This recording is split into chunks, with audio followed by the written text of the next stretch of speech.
It's an unfortunate fact that most linguistic theory is based on a few major European languages, especially English. And this actually damages our understanding of how the thousands of languages in the world might work. But there is one man who has spent his career trying to correct that balance. Robert Van Valin is one of the developers of role and reference grammar, or RRG, a linguistic theory which aims to explain language by starting with some of the most unfamiliar languages in the world. In this interview, we talk about the fundamentals of RRG and what unites and divides the world's languages. I hope you enjoy it. If English disappeared and I had to speak Spanish from now on, how much am I really losing? And I find it difficult to sort of quantify that. You know what I mean? Yeah, when I was, the first time I was in Spain was when I got out of high school, which was 1970, and Franco was still alive, and the Guardia Civil were still walking around Barcelona in pairs with machine guns over their shoulder. It was, that was the one country that I obeyed I didn't even jaywalk in. It was a new experience for me. Yeah, I could imagine. I mean, I know that this isn't your sort of field of expertise, but I mean, what do you think? I think the problem is I've never really had a really satisfying answer to that question about why it's important to protect kind of endangered languages, you know? Yeah, well, I kind of make the traditional argument that from a linguist point of view, these are unique creations which show us, every language shows you something different about the human mind and human language faculty. So, I mean, people say when you lose a language, you lose a culture, and to some extent that's true. Like for example, in Galician, they have this word which is malo será, and the closest sort of direct translation that I can think of is basically shit happens, right? And it's the fact that this kind of word is a very telling insight into the Galician culture, you know, how they sort of view things. And so yeah, I get that.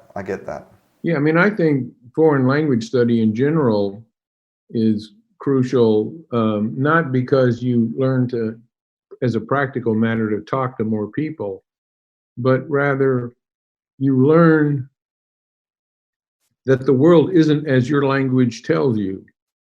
That when it doesn't matter what the language is, you start learning it and you discover that the world isn't a preset inventory of entities that has different labels for different languages, but rather the entities themselves are different. And Edward Sapir, back in the 20s, wrote the truly liberating thing about linguistic study is that it liberates the mind from the tyranny of absolutes. Because monolingual people think that the world is as their language tells you. And once you start trying, you can take Spanish one, German one, French one, you encounter, when you try to translate something, you discover that it's not like just finding the other word for the same concept, but this word overlaps your concepts. And you have to realize that there are similarities between things that you never thought there were similarities before, and there are differences between things that you always thought were the same. Yeah, I think one of the really interesting places that this kind of appears is when you start to look at colors. And you know, I know that that's a massive cliche in the world of linguistics to look at kind of color theory and cognition, but it's kind of it is a great thing to look at because it's so kind of simple and so essential to the human experience. And like you said, that does show us, doesn't it, how cognition isn't this kind of universal thing, right? you get into funny situations. I had a research project at the Max Planck Institute for Psycholinguistics a few years ago. We borrowed a video that had been made by a different project to study um, um, information structure in certain contexts. And it was a sort of a Lego movie with Mr. Green, Mr. Blue, and Mr. Red. And the four of us in the research group took the test out to test with the languages that we were working on. And all four of the languages that the group studied made no distinction between blue and green. They only had GRU, which is the term for it. So the speakers were watching this movie and trying to figure out how they were going to call Mr. Blue and Mr. Green because they had the same word for both.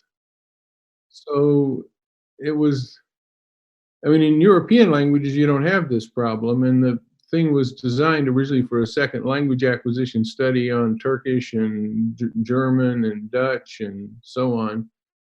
And when we got out with Native American languages and Siberian languages and African languages and Austronesian languages, we ran into this problem over and over again that people didn't make this distinction. So how did those speakers actually make the difference? Did they use sort of comparative phrases like this is the color of leaves and this is the color of water or something like that? Like, no, they said, we'll call this one Mr. Black and this one Mr.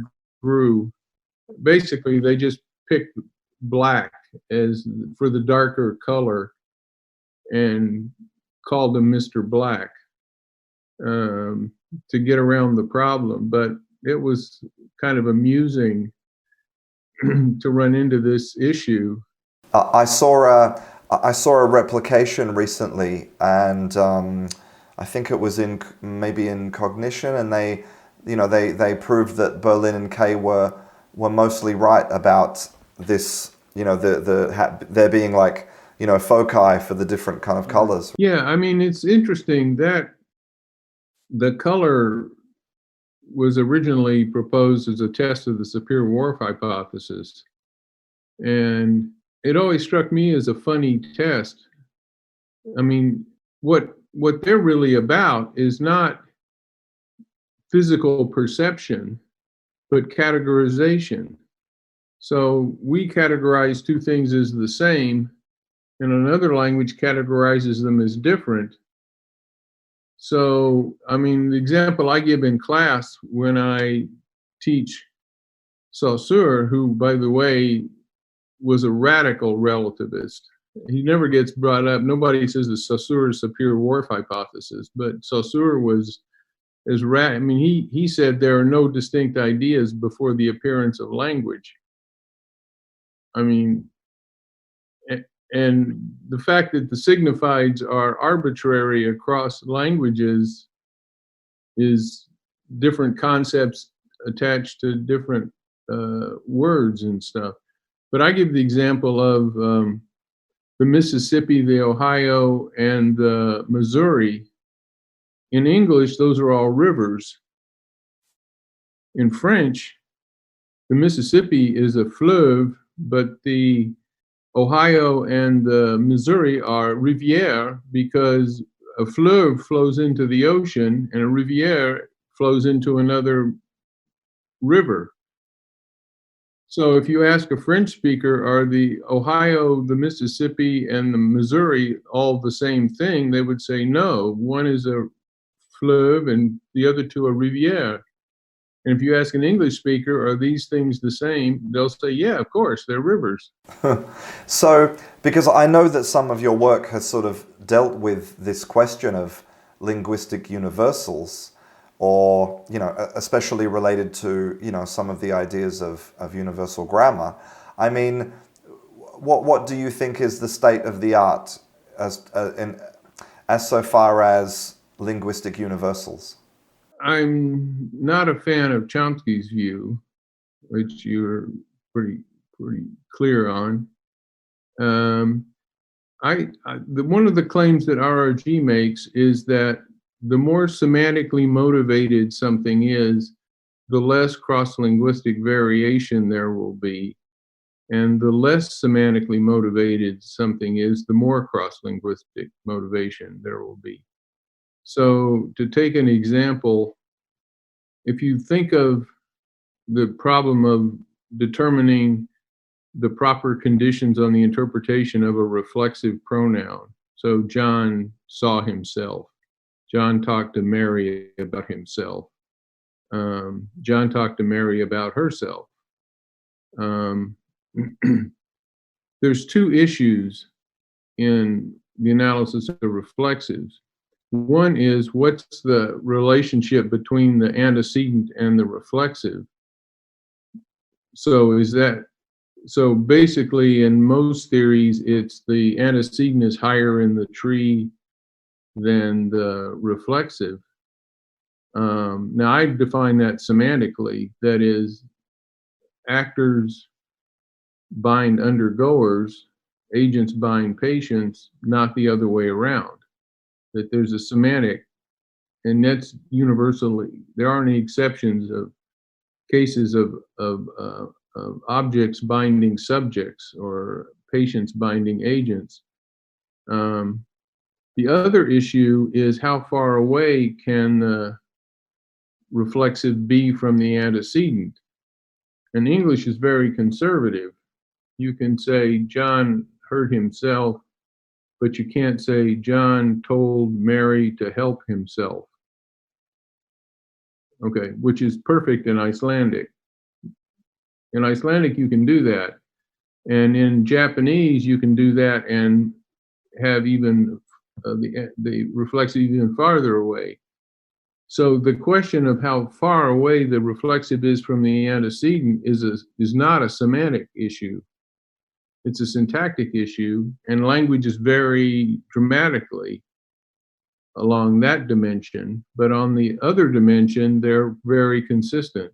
The more agent-like argument binds the more patient-like argument, and not vice versa. So the semantically motivated part is basically universal. The non-semantically motivated part varies dramatically. Yeah, and I mean this because we haven't really spoken specifically about, you know, what exactly role and reference grammar is, but in your PDF explanation, there's this great little kind of diagram which I think is the visual representation of what RRG is. So but the core of it, right, is this link between syntax and semantics. Right. And like, I'm curious about, you know, could you sort of explain what RRG is, you know, in kind of in layman's terms, like compared to other types of grammar? RRG differs from other theories of grammar in a number of ways. One is the general perspective that it takes on language, and most theories start out from a set of a language or languages that the developer of the theory is familiar with.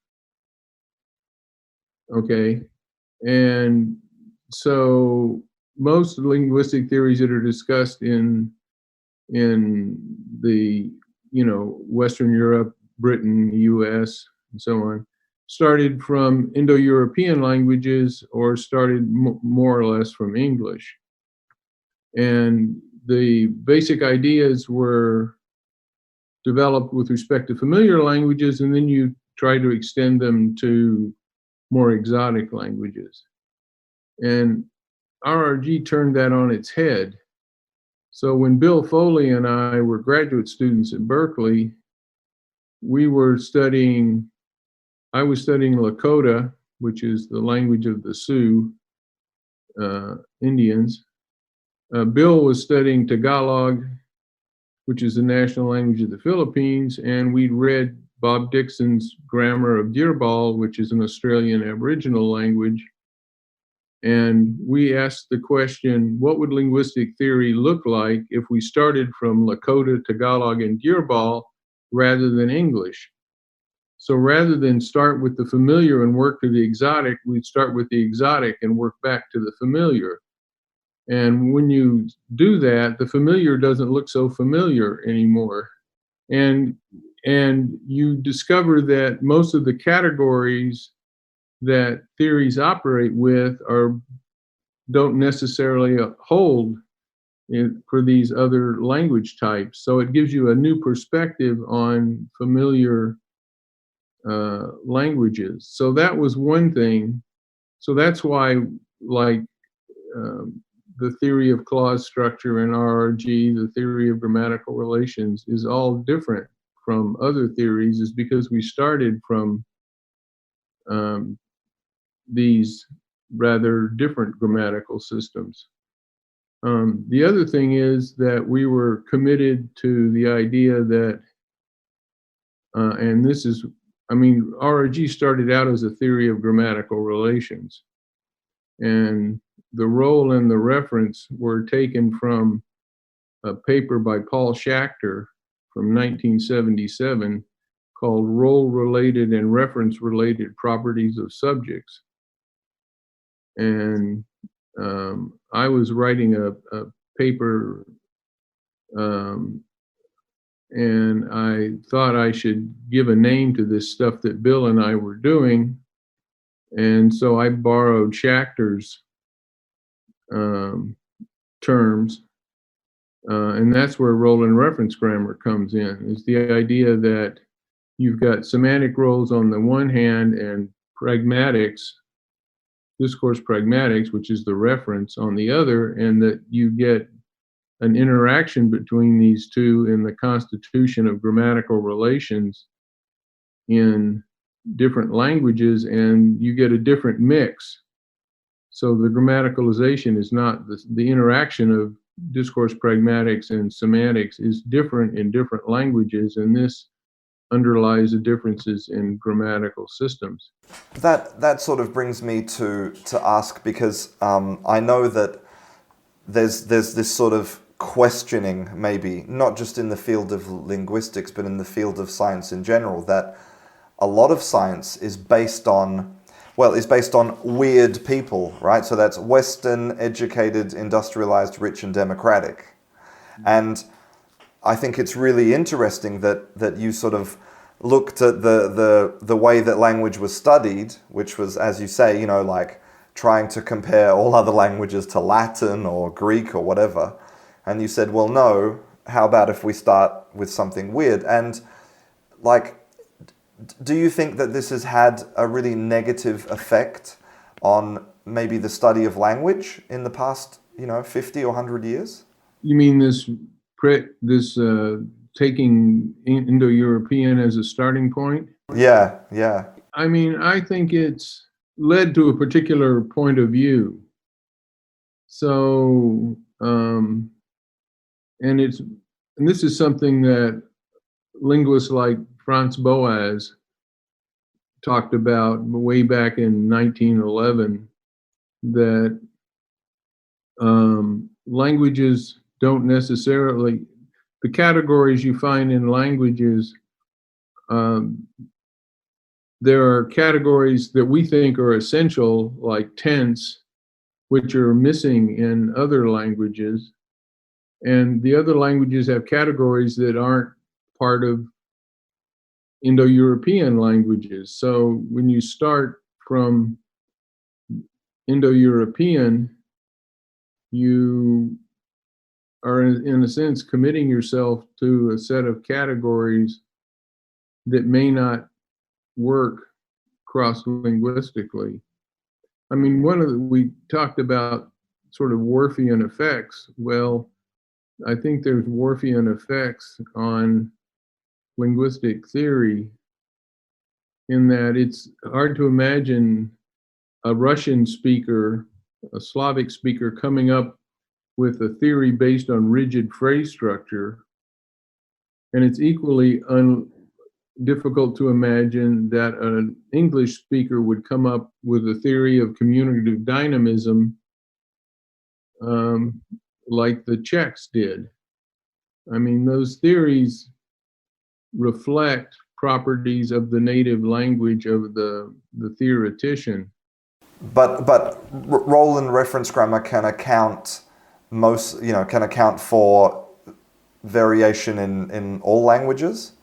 We try.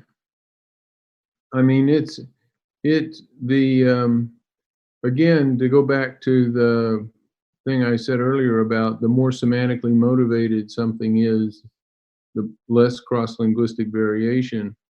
The basic pieces of clause structure in RRG, the nucleus, the core, the clause, those are semantically motivated constructs, and they're universal, even though they may be realized by an independent verb with independent noun phrases, or a verb carrying pronominal markers, like an American Indian language, for example, or a Bantu language. The same fundamental distinctions are there. They're just realized morphosyntactically in different ways. I mean, would it be unfair if I sort of look at this diagram where I see this link between kind of syntax and semantics? I mean, would it be fair to simplify that even further and say that it's almost the relationship between thought and words? The idea of the linking algorithm, it's supposed to represent in an idealized form what you and I are doing when we use language. So as a speaker, I'm formulating messages, coming up with the semantic representation of those messages, mapping that into the syntax and uttering it. So that's semantics to syntax linking. You, as the hearer, are parsing what I'm saying, giving rise to a syntactic structure, which you then map into a semantic structure, which gives you the meaning of my utterance. So the linking from semantics to syntax and syntax to semantics is meant to be an idealization of what speakers and hearers do. I know that you've looked a little bit at aphasic participants, a little bit, right? Do you know anything about why it is that people can have this kind of so much passive language? So you could say they have passive semantics, but yet they might have a lot of difficulty converting that into syntax. I mean, the research that we did back in the 80s and early 90s on aphasia showed a number of things. One was that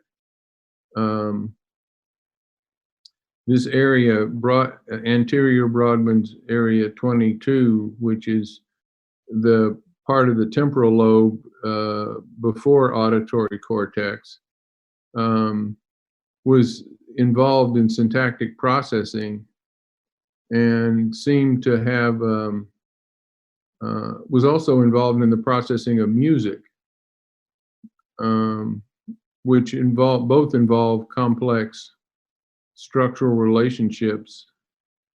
The thing that I found most intriguing about the fact that we had patients who had Broca's area damage and no anterior 22 damage, and they didn't have very severe impairments, but if they had anterior 22 damage and no Broca's damage, it was much worse. Their impairment was much worse. What I find intriguing is the following. Brodmann's areas are defined in terms of cell architecture. So a given Brodmann's area means you've got a part of the brain where the cells all have the same structure. And anterior 22 is, like I said, before primary auditory cortex. posterior 22, which has the same cell architecture, is better known as Wernicke's area, which is where involved in semantics and understanding. So the same cell architecture processes syntax and semantics, which I find a very appealing fact. So there's some kind of there's a deep connection there. Yeah, exactly. You've got the same kind of brain cells processing syntax and semantics, which is very amenable to my view of the world. Well, I know that another part of role and reference grammar, because I have another page from your your PDF, which talks about the 6 different classes. So you have states, activities, semifactives, achievements, accomplishments, and active accomplishments, and these are a core part of RRG. Is that right? These are called Aktionsart distinctions, and Aktionsart is just a German word, means form of action. And they were originally proposed by a philosopher named Zeno Wendler.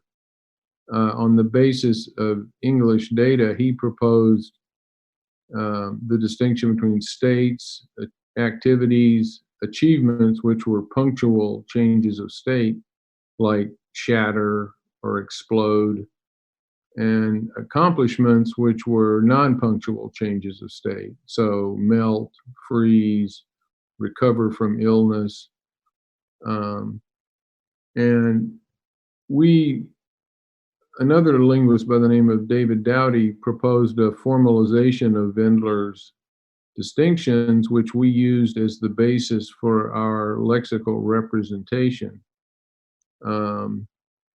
Because one of the things that we wanted to have was a semantic representation that actually represented some of the semantics.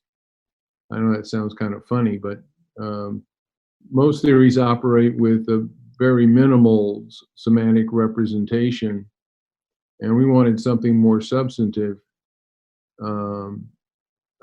And so we adopted Dowdy's decompositional reinterpretation of Wendler, and basically after 15 years, I went back to Wendler, and the result is the system you describe. Took Wendler's categories, added simulfactives, which had been argued for by a linguist from the University of Texas, and active accomplishments, which is an RRG notion. And then came up with the current scheme, and it's the starting point for an RRG analysis of a language. The first thing you have to do when you're approaching a language from an RRG point of view is work out the verb classes, because that semantic representation is going to be the input to the linking, and a lot of phenomena are handled in the semantics in RRG, because basically the RRG point of view is that semantics drives grammar. And so having a substantive semantic representation with principles that, how shall I say, it's a principled representation. There are tests that tell you something's an activity, something's a state, something's an achievement. And that tells you that this is what the representation for this verb in this sentence has to be. It's not just up to the whim of the analyst. So how do sort of external factors fit into RRG, like things like culture? That's more a question for Dan. Well, I mean, because if semantics drives grammar, then I suppose, I don't know, maybe the next conclusion would be that that then if you believe that culture affects language, then culture must drive semantics. It certainly has an influence on it, definitely. Yes, I did a paper published way back in 1981 called Meaning and Interpretation, that talked about late Wittgenstein and early Heidegger's notions of meaning and how they interacted with um, sociocultural factors. I would say that these things are important, but I can't claim to have worked out a way to represent how that influence works. Well, I don't know if there are any grammars that exist that kind of explicitly account for culture, right? I mean, they tend not to account for, the kind of the soft end of language, right? The soft sciences. It would be in a link between language and cognition, sort of general. I mean, your cultural knowledge informs your linguistic usage. And I mean, you have this notion that a lot of people have talked about called common ground, like what you assume, and what you assume that your interlocutor assumes, as taken for granted. And that can be the linguistic context, but it can also be the cultural background. So we assume a lot of shared cultural background, and so we don't have to make a lot of things explicit. The more we share, the less explicit we have to be. That's an observation that goes back to the 60s. The more in-group the conversation, the less explicit it is, because you can bank on your fellow group members understanding what you're referring to, whereas someone from outside the group would be lost. So I wanted to move on to talk a little bit about some specific research. And so I have this paper here, which is Planning Units in Tagalog Sentence Production, Evidence from Eye Tracking, which was with Sebastian Sopp and Elizabeth Norcliffe, Agnieszka Konopka, and Stephen Levinson.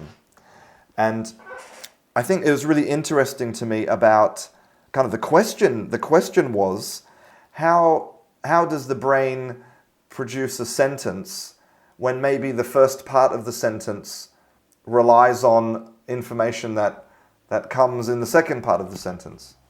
Right. Well, that's a real issue in Tagalog, because the semantic function of the argument marked by ang is coded in the verb, but the noun phrase that has that function is typically the last noun phrase in the clause. So you've got to do some planning, and that's what Sebastian was looking at, seeing how speakers gaze, looking at pictures, anticipated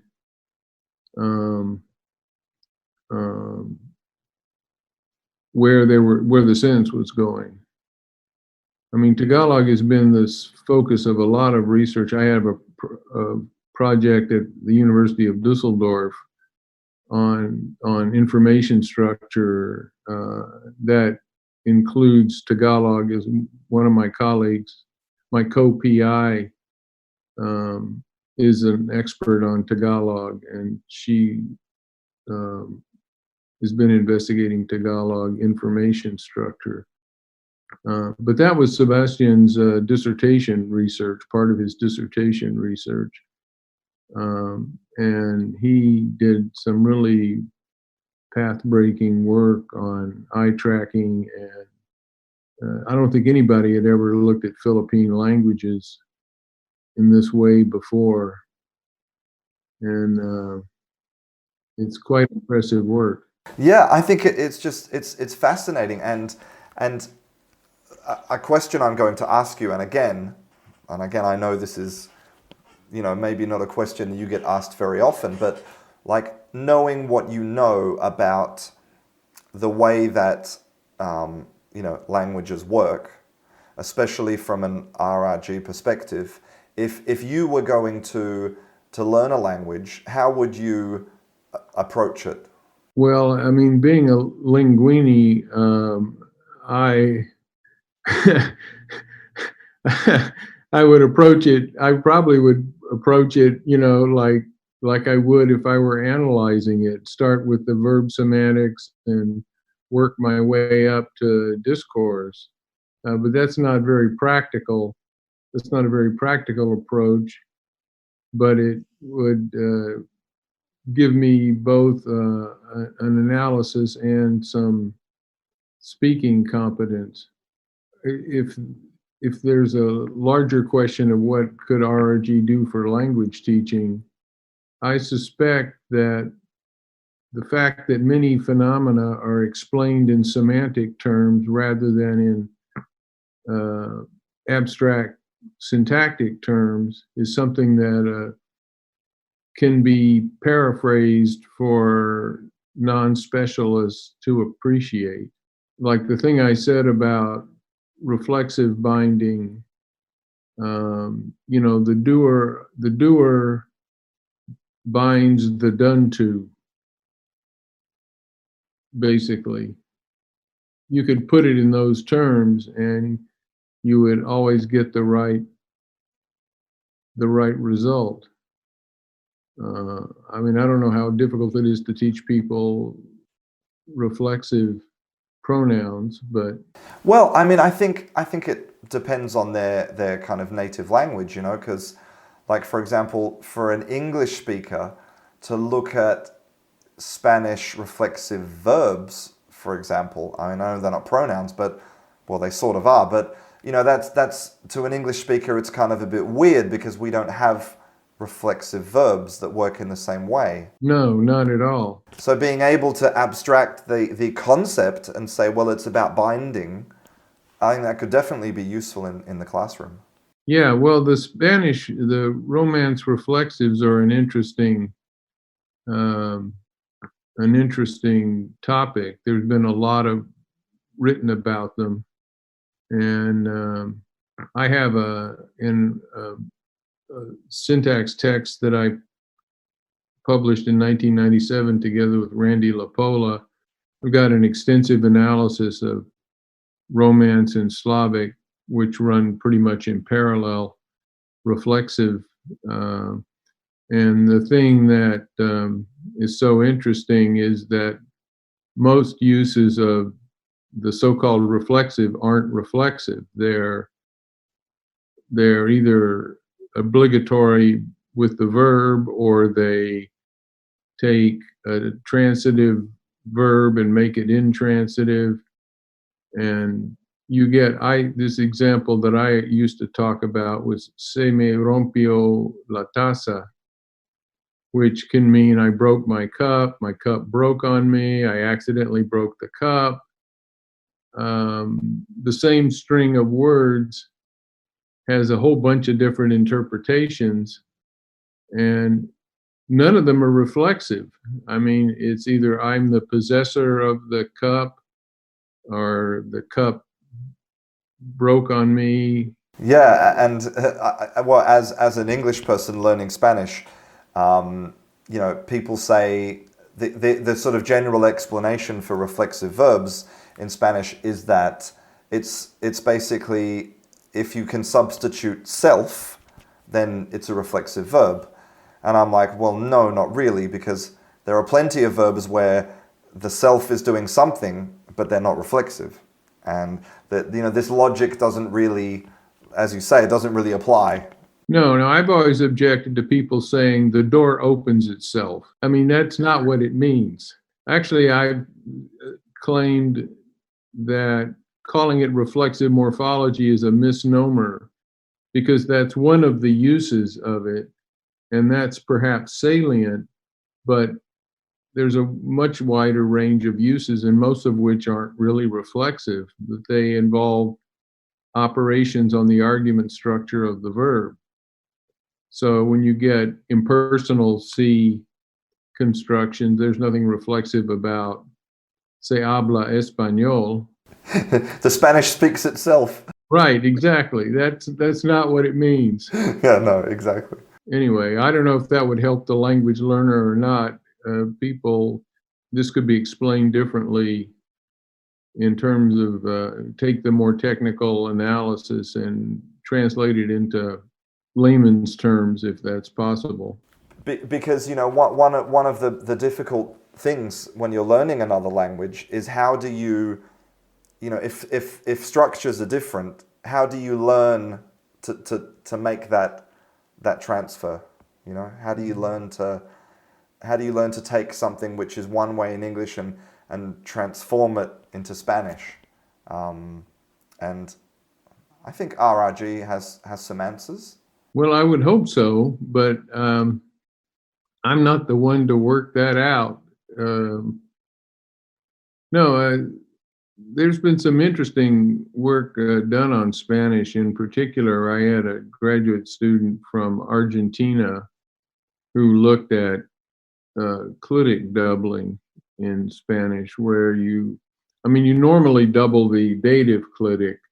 The dative argument is represented by like a Pedro gusta la música. I guess you need a dative clitic in there too. Al Pedro le gusta la música. So you've got the dative twice, and in her dialect of Spanish, you can have the accusative twice.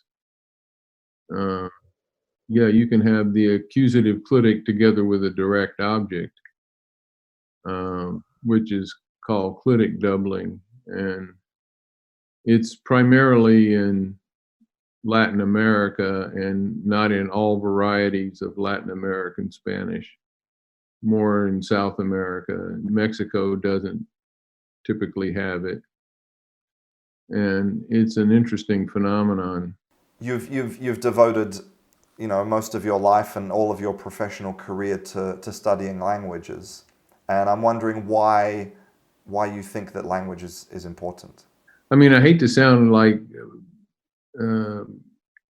something totally banal, but gosh, it's the thing that makes us human. Language is so crucial for all aspects of human life. From cognition to social interaction, that it's hard to imagine human existence without language. That's kind of part of Dan's argument about language and Homo erectus. They had such a level of reached a level of complexity in sort of social organization and technology and related things that it's just difficult to imagine this could be possible without language. Yeah, it does seem far-fetched, especially when you talk about things like, like sailing, right, and navigating and making tools, and even if you define language as things like pointing and grunting, you're right. It seems impossible to argue. Well, thank you. It was great fun. I enjoyed it.